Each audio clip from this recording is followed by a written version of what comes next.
Well, good morning, folks. Lester here. Good afternoon, actually. When Jamie's not here, I am not helpless. These are some meals that I stopped by and got from the local HEB. That's a grocery store we have here in Texas. This one here cost $6.27. This one here went to $6.48. The exact same meal, a little bit different weight.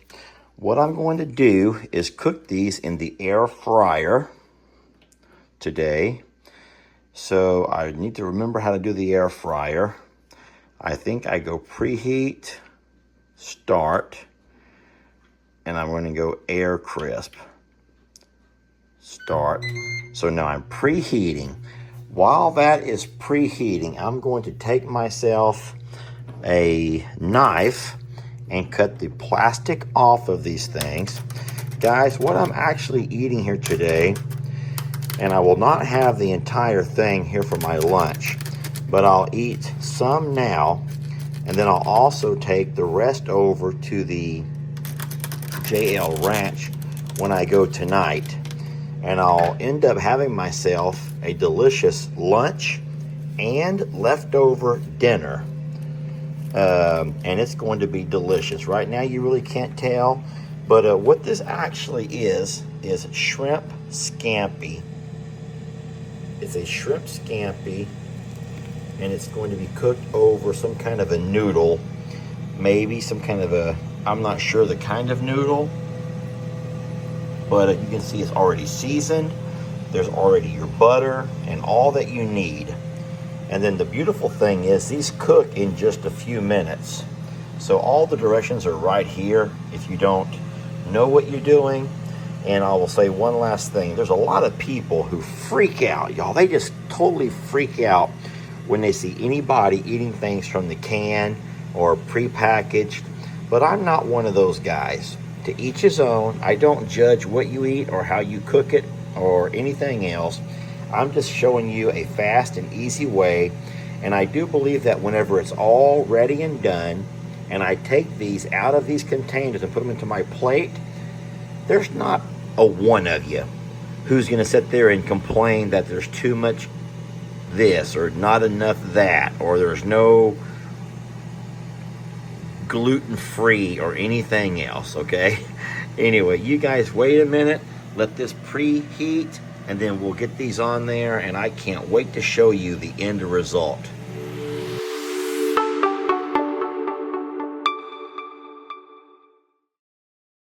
Now, while we're waiting for that to warm up, let's have a quick peek at Webster and Arnold and Poindexter. If you want a countdown, we are at 15 days and counting, friends. 15 days and counting. And from what we hear, those two may actually hatch before everything else does. They're so small that sometimes the small ones will hatch first. I heard a noise. Oh boy, there you go. It's time to add our food. Right inside of there. They'll both fit just fine.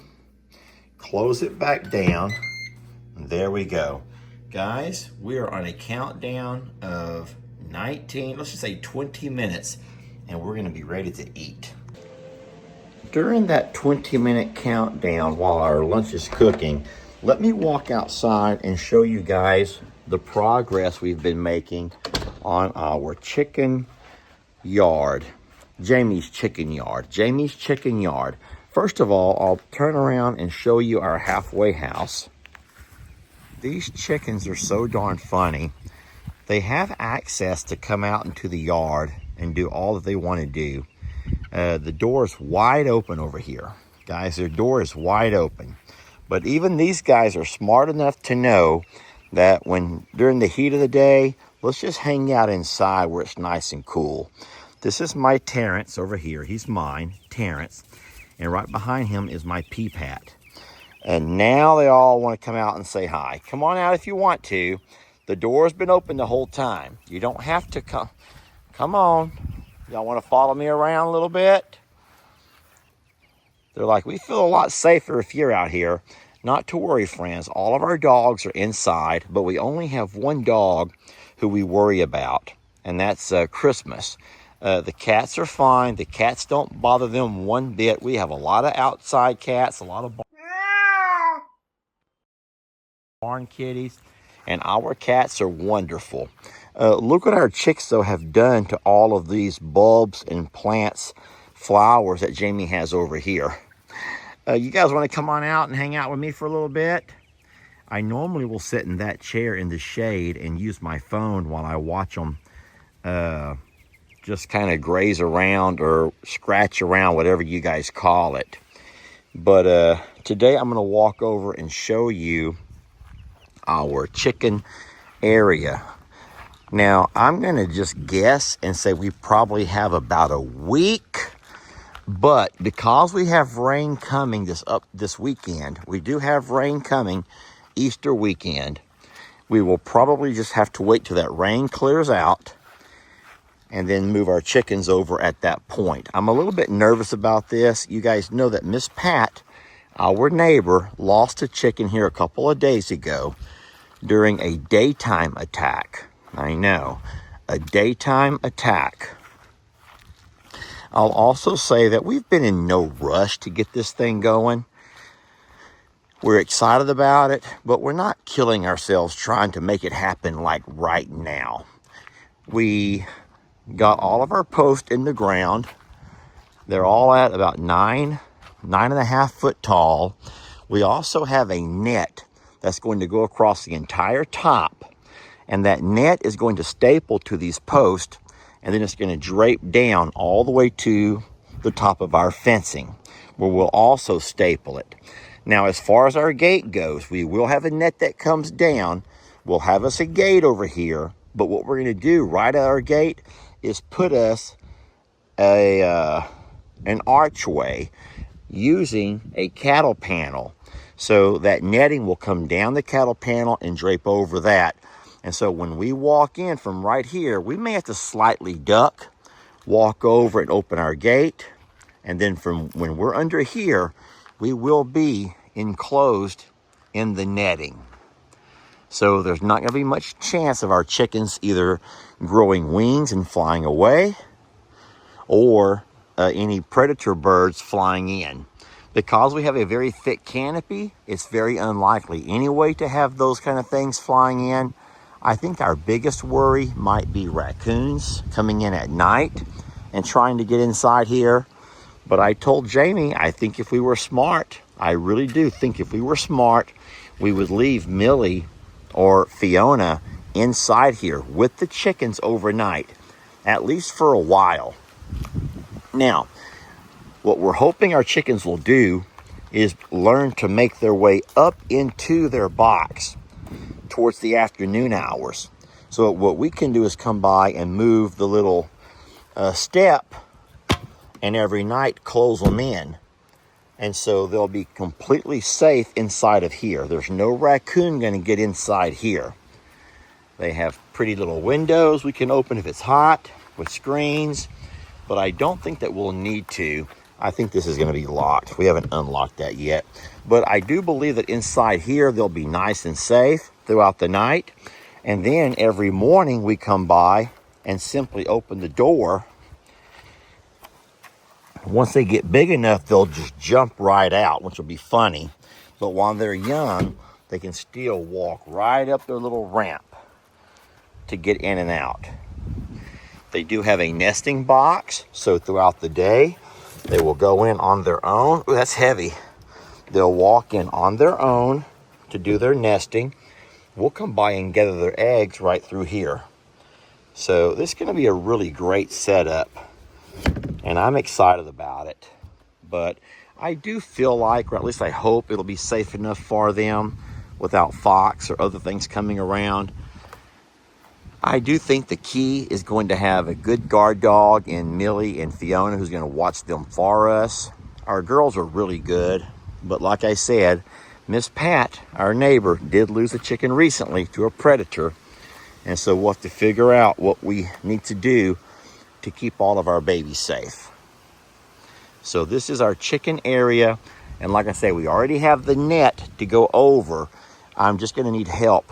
More than likely, I'll have to have little Chris come over get in the bucket of my tractor, and then I'll lift him up and he'll drape that net over and then staple it a couple of times, and we'll take care of all of that. But exciting times, y'all. There's exciting times in the works. From here, I can see our horses grazing there in the shade of that cluster of trees, that small grove of trees there alongside the barn. And as I look over this way, I see our sweet Ivy, poor baby. Let's walk over and visit with her for a minute. I do have a roll of hay that I brought over from the ranch property. Our horses absolutely love this hay. I'm gonna take a handful with me and just see what Ivy thinks about it. You can see for yourself how amazing this stuff looks. Just so soft and tender. I'll take my tractor a little bit later and I'll unload the roll. I'll set it somewhere here in the pasture and see if our horses come up and how they feel about it. The other horses absolutely love it. Now, if for anyone who's wondering why in the world you would still be feeding hay in the summertime when you have grass to graze on, that's mostly for your larger breed of horses, your draft horses and the Clydesdale. They need the extra roughage. I'm not saying that these guys need a lot more. These guys look wonderful, but this stuff is really good for the digestive system in a horse, and the more roughage the better. Sweetie, how you feeling, love? She looks so tired to me. Hi, baby. I brought you a snack. I just brought you a handful of hay that I'm wondering if you'll like or not. You want to give it a shot? I'll hold it to keep it out of the dirt. You feel like eating any of this? You want to give it a try? I'm going to just set it down for you and let you nibble on it as you see fit. You know Daddy loves you so much, right? So it's not a hot day. It's only 80 degrees, but it is nice and sunny. And if you're wondering why she's laying here in the sun, it's not like she's sunburning or she's hot. We got a beautiful breeze blowing out of the southeast, coming right across our pond here. And but it's not a hot breeze. Oh, you're gonna stand up, sweetie? What made you stand up? You don't have to. I don't mind if you want to lay down and eat. Did you like that? I hope you did. Daddy loves you so much. You know that? Sometimes horses will lay in the sand because the warm feels good to their body, especially if they have bones infections, right? If your bones are kind of infected, it might feel good to lay in the warm. I don't know this for a fact, but it might be very similar to us using a heating pad. You got that hay stuck in your mouth? Is it yummy? Is it pretty good? All right, Daddy loves you. Stormy, let's not walk over and bother her. She's over here laying down, minding her own business. She's minding her own business over here. And she's just gonna hobble on away because she does not want Stormy to bother her. Baby, I'm not trying to show her favoritism, but I am being empathetic, okay? You know what that means? We have to sometimes be empathetic to those who might be struggling, baby. And today she's struggling so much. And she has been struggling quite a bit. Jamie and I are at such a crossroads of what to do with Ivy. You know, if we didn't just recently, hey, if your ears are going to go back, I'm going to give you a pow-pow because you're not going to be mean to me. If we didn't just have, you know, to put Vu down with his issues, which I know is very different than what happened with Ivy. And then if we didn't, you know, Ellie and Megan not lose Cornholio more than just over a week ago, we just don't want to be known as a farm or a sanctuary or a rescue where animals keep passing. And, you know, it's natural. You know what's going to happen. You're going to have animals go down, friends. You're going to lose animals. There's no way you can have so many animals and not have issues over time. But sometimes that expression, when it rains, it pours, it seems so true, even when it comes to their animals' health. And it's hard when you look back at all the beautiful babies we've had over the years, and to know how many wonderful, wonderful babies we've lost, either to accidents or predators, parasites, disease, cancer, the tumors, like Dixie had. So it's been hard. I still think that maybe, to me personally, losing Maggie was the hardest loss that I've ever dealt with, as far as losing one of our babies. And I would be curious which loss you've had a harder time getting past. There are some that whenever we lose a baby, we also end up losing them off the channel. They just cannot handle the loss. And I try to remind folks all the time that as much as you like to see the joy and the happiness and all the beauty around us, this is in fact not a Walt Disney movie. It's not Walt Disney. There's not always a happy ending. So, no, losing Maggie was very, very tough, and you all saw that video, and you actually caught that on a video. You saw that, actually, her passing on the video, and all of the efforts that we took trying to get her back to health and to get her back to breathing never happened. Of course, at this property, I would think that losing Mr. Huck was one of the hardest things for me, because I was here alone, and I sat there and first-handedly witnessed Mother Nature and the horrible brutalities of a pack of coyote and what they can do, and how fearless they can be. When they have a thirst for blood or a hunger for blood, there's not much you can do to stop them. And then I guess the third animal that was really hard was back when we lost Journey. Now, most everybody knew that Journey would not last forever, and I'm only happy that Journey passed quickly, whereas Mr. Huck had a long, and I would just say agonizing death, which is, it makes it sadder. Our sweet Huck struggled, but Maggie and Journey both passed quickly. Losing Pebbles was hard because she was one of my favorites. But there have been so many. And then as I sit here and I look forward, and sometimes I can't help but do it. I think that we all do it in some form or fashion, even when we think about friends or maybe celebrities or politicians. I think that we all know, and we can kind of tell who's on their last leg. But I always worry about Ringo. I know it's inevitable. There's not much you can do, but I know it's going to happen.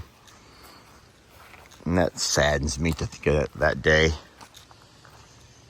But let's go inside and check our food and see if my lunch is ready. The beauty of the air fryer is that it'll turn itself off once that timer runs down. And it may still sit there and be warm, but it's not going to cook necessarily. Let me get me a soda. This is the fridge that we're kind of embarrassed about. There we go. I will be drinking a Pepsi Zero when the kids come over, and I don't care which kid. Let me show you this fridge. This is the freezer, and all of the kids love to run to this freezer. I mean, where we keep it full of all kinds of delicious things. How many of y'all are saying, you know what, Lester? Screw screw that lunch of yours. If I was over there, I'd be having me one of them popsicles. Ice cream sandwich. Lex likes to come in here and grab his waffles. And Jamie and I keep stuff in here that we eat. We only buy groceries once every couple of weeks. And whenever we do, we sometimes make sure everything is stocked up. So when the kids do come, and like I said, it's Lex quite a bit. But even whenever Uriel comes by on occasion, we love to watch that little girl of his sit over here and play. Guys, did we not just see this cat outside? Or is that Eclipse? I can't tell who's who. We either just saw Eclipse outside with the horses, or this is Eclipse right here, because I am completely lost. I cannot tell who's who anymore for anything. Isn't that sad when you have so many cats you don't even know who's who? The barn cats, guys, I cannot keep up with them. As I scan around, let's just scan around. I know the shop is pretty dirty, and forgive me for that, but as I scan around the shop, sometimes you can just spot cats laying everywhere. Many times they go upstairs. Guys, don't judge. That would be Eugene's bottom half, okay? That's just Eugene's bottom half. Eugene's over here, along with his sweetheart. And he's actually staring at his bottom half, wondering when he can become reunited. I'm sitting here thinking back of my video that I'm making right now. If you guys remember, a little while ago when we first came out the door, we saw one cat over here. We walked around the yard that way and walked towards the horse pasture. We saw a second cat over there. Then we continued our circle, the back side of the house here, came inside the shop, and saw a third solid black cat over here. How many solid black cats do you have? And is there anything weird about having 3 solid black cats? I don't know where Mr. Hank is at, but I know he's here somewhere. Look, my food should be ready. Y'all ready to look at it? Here we go. I love this part. You ready? Take a big whiff. Oh, yes. So I did burn a little bit, but it's not that bad, friends. This is not bad at all. I like using these plates because they have a little bit of a lip on them. Let me show you one thing that you probably don't even know about that would make your life so much easier. When you go to YouTube on your TV or your phone, guys, you don't have to watch everything they suggest. I'm going to just click onto my channel, which is, I'm going to go Longhorn Lester's, and see if you notice something. It's trying to recommend stuff to me. I don't want to watch their recommendations. What I want to do is actually watch my subscriptions, things that I subscribe to. So I'm going to go down to where it says subscriptions right there. See that? And now if I click that, over here to the side, those are the channels that I like to watch. Look at them, Carefree. Look at them, Carefree. These are the channels that I like to watch. So if I click on subscriptions, it's only going to show me the channels that I like to watch. It's not going to show me all of the other stuff that YouTube recommends for me. So I can watch whatever I want to. I can actually go down and choose any creator that I want to watch. If I'm in the mood to watch Jamie, I can click there and I'm only going to see Jamie. If I want to watch Jake, I only click there and everything is Jake. If I want to watch LE, I click there and everything is of LE. You control YouTube. You don't let YouTube control you. All right? Just keep that in mind, friends. You don't have to give in to YouTube recommendations. You control that from clicking on your subscriptions. Well, I want to thank you all for watching the video. I hope you learned a little something new. If nothing else, you see that Lester can, in fact, cook. It may not be appealing to you, but guess what? It's going in my belly, okay? It's going in my belly, and I love it. Thank you guys for watching. We're so very blessed to have you, and we will catch you guys on the next video.